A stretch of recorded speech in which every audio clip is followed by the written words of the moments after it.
The mark of the beast, a deceptive symbol of convenience and efficiency.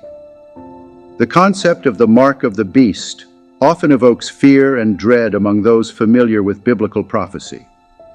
Many believe it to be a terrifying symbol of ultimate evil, coercively imposed upon humanity. However, a closer examination of biblical texts reveals that the mark of the beast is intertwined with both fear and convenience. Contrary to popular belief, the mark will likely be presented in a way that capitalizes on humanity's inherent love for convenience and efficiency. I personally believe that people will line up eagerly to take it, drawn by the promise of streamlined living and improved daily functions. From the dawn of civilization, humans have continually sought ways to make life easier and more efficient. The invention of the wheel revolutionized transport, making it possible to move goods and people with less effort. The development of the internet transformed how we communicate, access information, and conduct business, drastically reducing the time and effort required for these activities. The most recent technological advancements, such as artificial intelligence and automation, further illustrate our relentless pursuit of convenience and efficiency.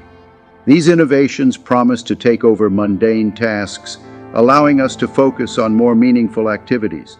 Large corporations thrive by tapping into this human desire for convenience and efficiency.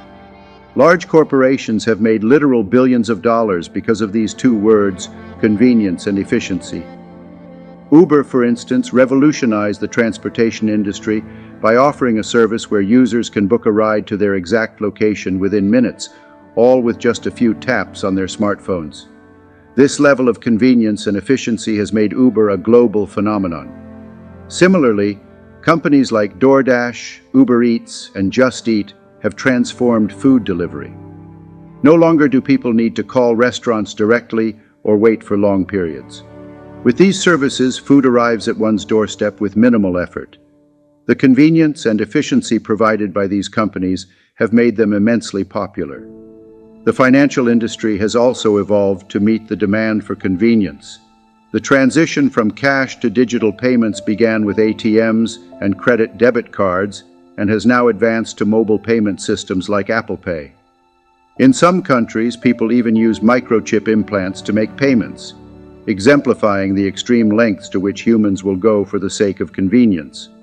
Sweden, for instance, has been at the forefront of this trend, with many citizens opting for microchip implants to make transactions smoother and faster. Biometric authentication on mobile devices is another example. The ability to unlock a phone or authorize a payment with a fingerprint or facial recognition saves time and enhances security, making daily life more efficient. Given humanity's proclivity for convenience, it is not far-fetched to envision the mark of the beast being introduced as a cutting-edge solution for modern living. Revelation chapter 13, verses 16 to 17 describes the mark as something that will be required for buying and selling. It also forced all people, great and small, rich and poor, free and slave, to receive a mark on their right hands or on their foreheads, so that they could not buy or sell unless they had the mark, which is the name of the beast or the number of its name. This passage suggests that the mark will be integral to economic activity, making it highly desirable in a world that increasingly values efficiency and convenience. The mark will likely be presented as a means to simplify transactions, reduce fraud, and enhance security. People, eager for such benefits, will queue up to receive it. However, the biblical narrative warns that the mark is not just a tool for economic convenience, but a symbol of allegiance to the beast. Revelation chapter 14, verses 9 to 11, issues a stern warning about the spiritual consequences of taking the mark. A third angel followed them and said in a loud voice, "If anyone worships the beast and its image and receives its mark on their forehead or on their hand, they too will drink the wine of God's fury, which has been poured full strength into the cup of his wrath. They will be tormented with burning sulfur in the presence of the holy angels and of the Lamb, and the smoke of their torment will rise forever and ever. There will be no rest day or night for those who worship the beast and its image, or for anyone who receives the mark of its name." Despite this severe warning, the allure of convenience and efficiency will be powerful. The mark of the beast will likely be marketed as a revolutionary technology that eliminates the need for cash, cards, or even mobile phones. It could integrate all personal, financial, and medical information into a single, easily accessible form. The benefits will seem too good to pass up, leading people to willingly embrace the mark. The real danger of the mark of the beast lies not in the act of buying or selling, but in what it signifies: worship and allegiance. Satan, described in the Bible as a deceiver, understands human nature well. He knows that people are more likely to accept something that appears beneficial and convenient. By presenting the mark as a means of enhancing daily life, he can subtly shift people's allegiance away from God. 2 Corinthians chapter 11 verse 14 reminds us that Satan himself masquerades as an angel of light. This deception will be at the heart of the mark of the beast. It will be packaged as a positive, forward-thinking innovation, much like the technological advancements we celebrate today. The convenience it offers will mask the spiritual compromise it demands. The age of deception mentioned in the Bible will be unlike anything the world has seen. Revelation chapter 13 verses 14 to 15 speaks of great signs and wonders performed by the beast, deceiving those who dwell on the earth. In such an era, the mark of the beast will be just one aspect of a larger strategy to lead people away from God. Believers must understand that the mark of the beast will not be an obvious or fearsome symbol. It will be subtly integrated into society, promoted as a solution to everyday problems. Revelation 14:6-7 depicts three angels flying in the sky, proclaiming the eternal gospel and warning people not to take the mark. This divine intervention underscores the gravity of the situation and the deceptive nature of the mark. Then I saw another angel flying in mid-air, and he had the eternal gospel to proclaim to those who live on the earth, to every nation, tribe, language, and people. He said in a loud voice, "Fear God and give him glory, because the hour of his judgment has come. Worship him who made the heavens, the earth, the sea, and the springs of water."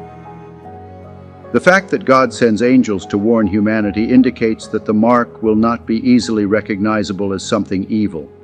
It will blend seamlessly into the fabric of society, appealing to our desire for ease and efficiency. Therefore, it is crucial for believers to remain vigilant and discerning.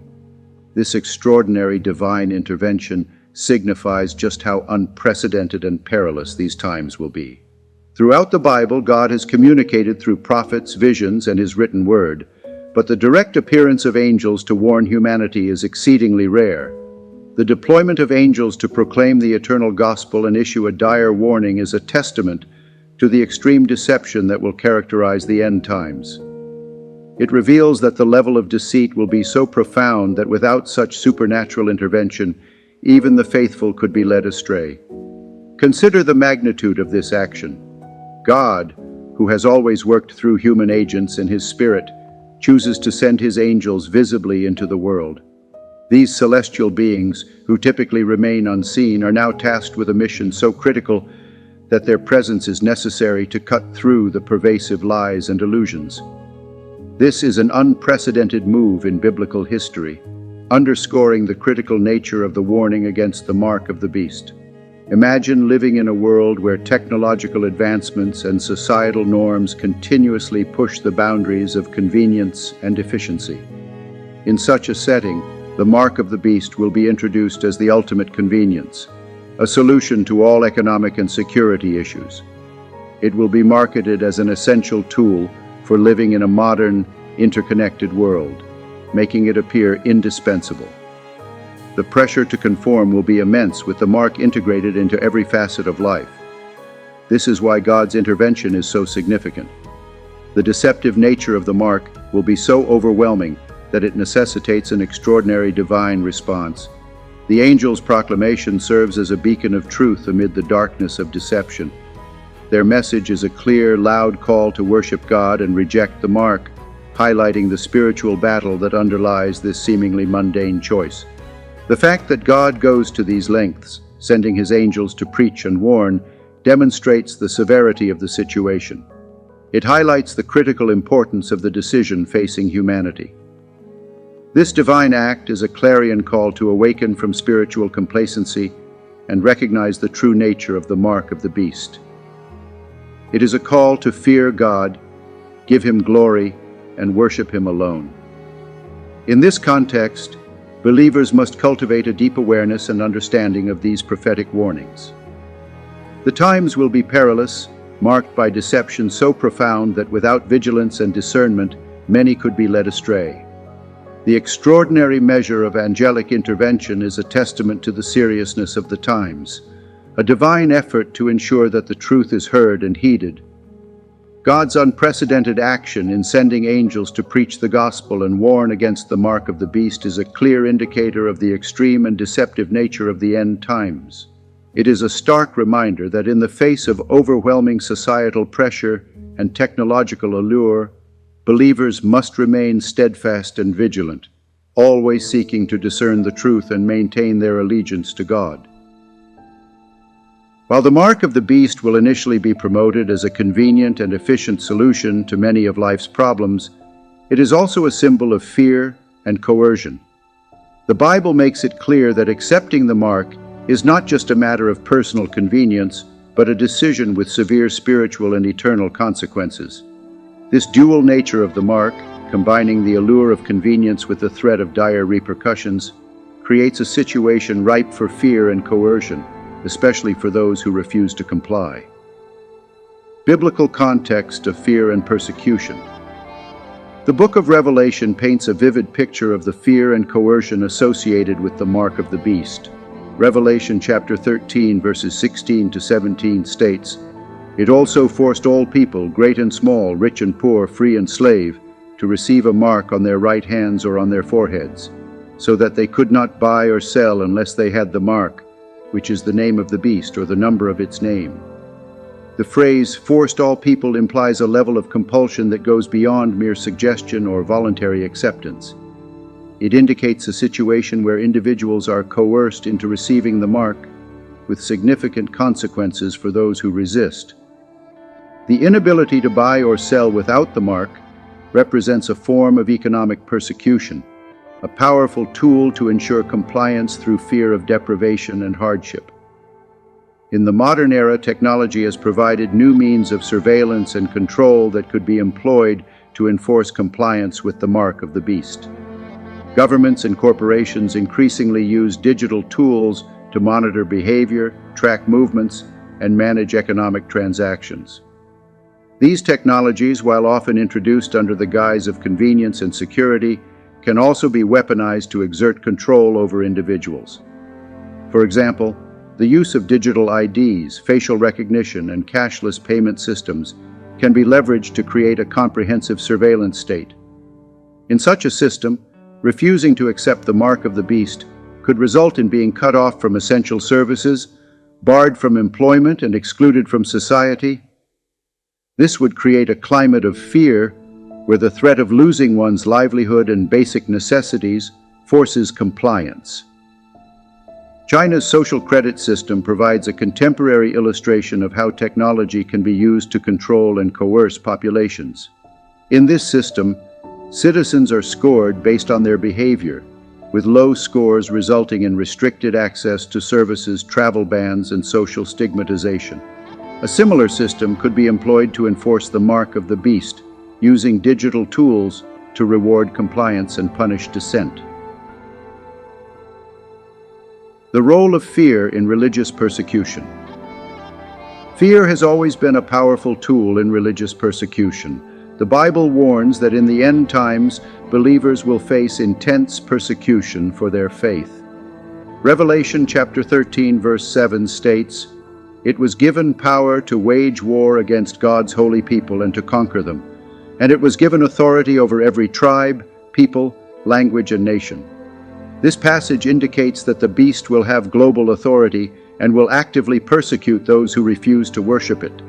The mark of the beast will be a key instrument in this persecution, serving as both a symbol of allegiance to the beast and a tool for identifying and targeting dissenters. The fear of persecution will be a significant factor in compelling people to accept the mark. Believers who refuse the mark will face social ostracism, economic deprivation, and potentially even death. This environment of fear will make it incredibly challenging to stand firm in one's faith and resist the coercive pressures to conform. The psychological impact of fear and coercion cannot be understated. Fear is a powerful motivator that can lead individuals to act against their principles and values. The fear of losing one's job, being unable to provide for one's family, or facing imprisonment and torture can drive people to make decisions they would otherwise reject. In the context of the mark of the beast, this fear will be amplified by the pervasive control and surveillance capabilities of the beast's regime. The knowledge that one's every action is being monitored and judged will create a pervasive sense of anxiety and helplessness. This psychological pressure will be used to break down resistance and enforce compliance. Revelation chapter 14 verses 9 to 11 describes the fate of those who receive the mark. A third angel followed them and said in a loud voice, "If anyone worships the beast and its image and receives its mark on their forehead or on their hand, they too will drink the wine of God's fury, which has been poured full strength into the cup of his wrath. They will be tormented with burning sulfur in the presence of the holy angels and of the Lamb. And the smoke of their torment will rise forever and ever. There will be no rest day or night for those who worship the beast and its image, or for anyone who receives the mark of its name.